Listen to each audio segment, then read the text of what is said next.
In 2014, Silicon Valley was ready to crown its next messiah. A 30-year-old Stanford dropout named Elizabeth Holmes, invariably dressed in her signature black turtleneck, stared out from the covers of Forbes, Fortune, and Inc. They called her the female Steve Jobs, the next revolutionary genius of our time. Her personal net worth was estimated at a staggering $4.5 billion, and her startup Theranos was valued at an astronomical $9 billion. Her board of directors looked like a Washington powerhouse, filled with former U.S. Secretaries of State, decorated generals, and political heavyweights. She promised to revolutionize global healthcare by eliminating the fear of needles forever. All it took was a single tiny drop of blood from a finger prick to instantly detect hundreds of diseases, including cancer.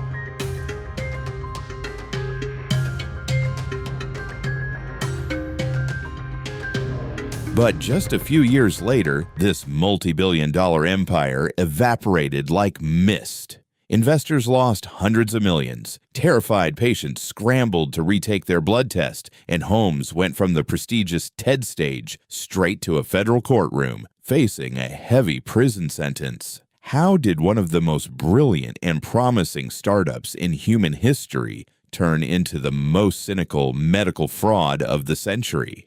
Who was really pulling the strings behind the curtain, and why did some of the smartest people on Earth allow themselves to be blinded? Let's break down the rise and fall of Theranos. It all began in 2003 within the walls of Stanford University. A 19-year-old freshman, Elizabeth Holmes, made a radical decision. She dropped out of school. She convinced her parents to let her use her tuition money to fund her own startup called Real-Time Cures, which would soon be rebranded into a more sophisticated name, Theranos. It was a clever combination of the words therapy and diagnosis. At the core of her business idea was a deep personal phobia. Since childhood, Elizabeth had been terrified of medical needles and traditional blood draws from the vein. She asked a simple question. In the age of smartphones and space travel, why is medicine still using century-old methods? Holmes claimed she would create a compact device capable of running complex laboratory tests using just a single drop of blood drawn painlessly from a fingertip. This drop was collected in a microscopic container that the company affectionately called the nanotainer. The young entrepreneur possessed a phenomenal gift of persuasion and an intense, unblinking gaze that deeply hypnotized everyone she met. Elizabeth meticulously crafted her persona. She consciously lowered the pitch of her voice, adopting a deep baritone to sound more authoritative in meetings with male investors. She completely copied Steve Jobs' style, buying black turtlenecks, and established a culture of extreme secrecy inside the company. The tech world, tired of trivial mobile apps, was desperate for a new savior to change the physical world. Silicon Valley bought into the hype train, completely forgetting to ask for proof of how the technology actually worked. But behind the glossy facade hid a figure the public knew nothing about for a very long time. Enter Ramesh Sunny Balwani, a Pakistani businessman significantly older than Elizabeth. Balwani became the chief operating officer of Theranos. Together, they transformed the company into something resembling a totalitarian cult. Secrecy inside the office was pushed to the point of absurdity. Employees from different departments were strictly forbidden from discussing their work with one another under the threat of immediate termination and massive lawsuits. Holmes claimed this was necessary to protect their intellectual property from competitors. In reality, they were terrified that the staff would put the pieces of the puzzle together. Because the big picture was a total disaster, the company's flagship invention, a device named Edison, which was supposed to be the medical miracle, simply did not work. The engineers and scientists who joined Theranos quickly realized a harsh physical reality. A single drop of capillary blood is physically insufficient to run hundreds of tests. When you squeeze a finger, the blood mixes with tissue fluid, cells rupture, and the data becomes completely unreliable. The Edison machine produced random, chaotic results. During internal testing, centrifuges inside the device literally exploded, spraying blood everywhere, while the software constantly crashed. Instead of admitting the problem and fixing the technology, Holmes and Balwani demanded that scientists doctor the reports to impress investors. If any employee dared to object or point out the severe danger these faulty tests posed to human lives, they were instantly branded as traitors, fired on the spot, and forced to sign aggressive non-disclosure agreements. Despite the technical failure, Theranos moved aggressively toward commercialization. In 2013, Holmes secured a historic contract with Walgreens, the largest drugstore chain in America. Wellness centers by Theranos began opening up across the country, where ordinary citizens could walk in and get their blood tested using this revolutionary new technology. But how do you process thousands of real patient samples when your own device is just a useless, sleek metal box? Holmes and Balwani resorted to unprecedented, life-threatening corporate fraud. In the basement of the Theranos headquarters, they built a secret laboratory. Out of sight from regulators and partners, they purchased massive commercial lab analyzers from other companies, primarily from the German giant Siemens. Because the patient samples were collected in those tiny nanotainers, there wasn't enough blood volume for the standard Siemens machines to read. To bypass this, Theranos employees began diluting human blood with saline solution to artificially increase its volume. This manipulation led to horrifying consequences.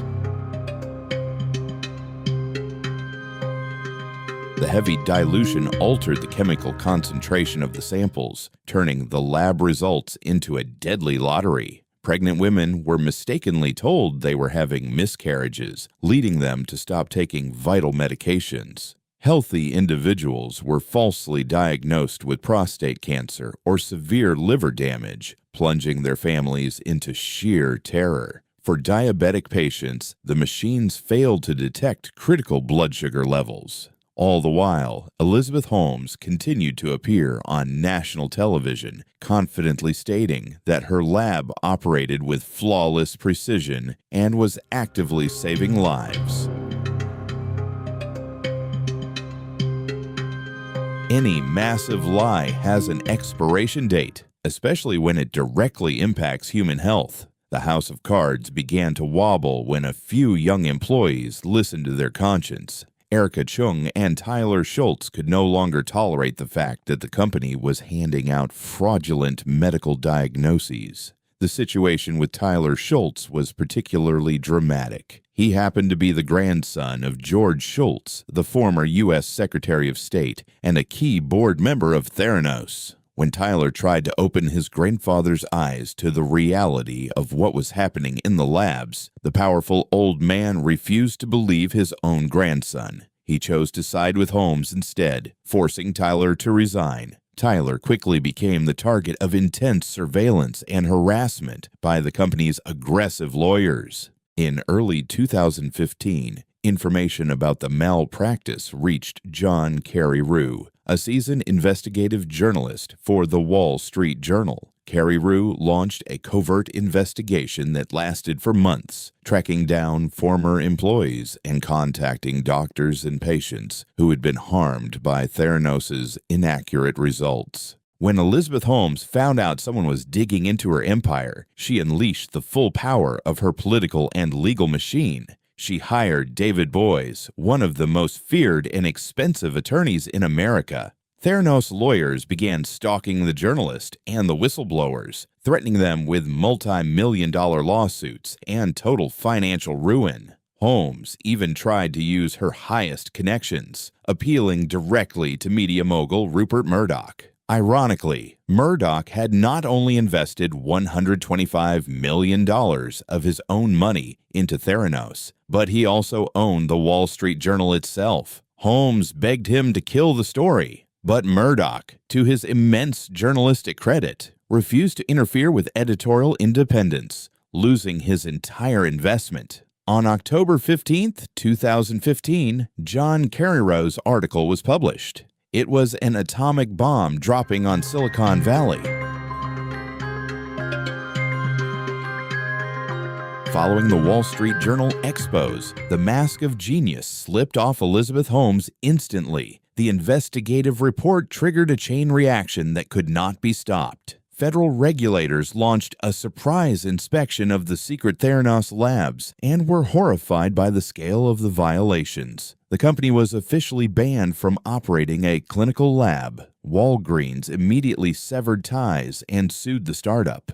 The very same investors who had idolized Holmes just a month prior were now panicking, scrambling to hire lawyers to salvage any fraction of their capital. The valuation of Theranos took an unprecedented nosedive, plummeting from $9 billion to absolute zero. In 2018, the once mighty medical empire officially collapsed into liquidation. But the final act of this corporate drama unfolded in a federal courtroom. The criminal trial began in 2021, capturing global attention. Elizabeth Holmes stood before the jury in a completely transformed look. The commanding stares and black turtlenecks were gone. She let her hair down, dressed in modest gray suits, and arrived at court pregnant, a move many critics viewed as a calculated play for sympathy. Her defense strategy relied on a narrative of complete personal innocence. She claimed she was merely a naive visionary, and that all the malpractice, doctor data, and employee intimidation were orchestrated by her former partner, Sunny Balwani, who she alleged controlled her life and abused her. However, the strategy failed. The jury found her guilty of wire fraud and conspiring to defraud investors.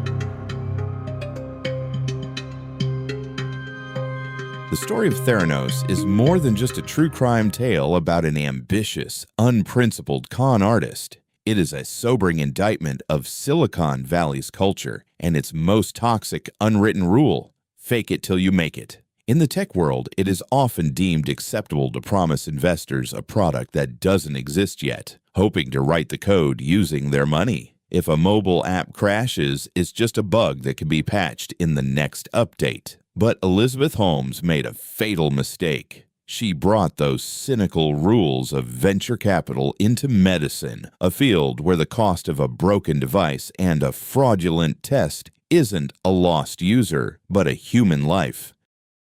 In May 2023, Elizabeth Holmes began serving her sentence, 11 years and 3 months at a federal prison camp in Bryan, Texas. Her former partner, Sunny Balwani, received an even harsher sentence, 13 years behind bars. Holmes desperately wanted to go down in history as a brilliant inventor who redefined medicine, but instead, she became the face of the most expensive, cynical, and dangerous corporate deception in the history of high tech.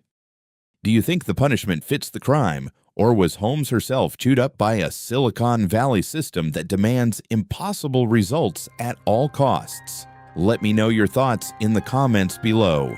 Don't forget to like this video and subscribe to the channel. Here, we uncover the darkest and most compelling secrets of the corporate world. See you in the next investigation.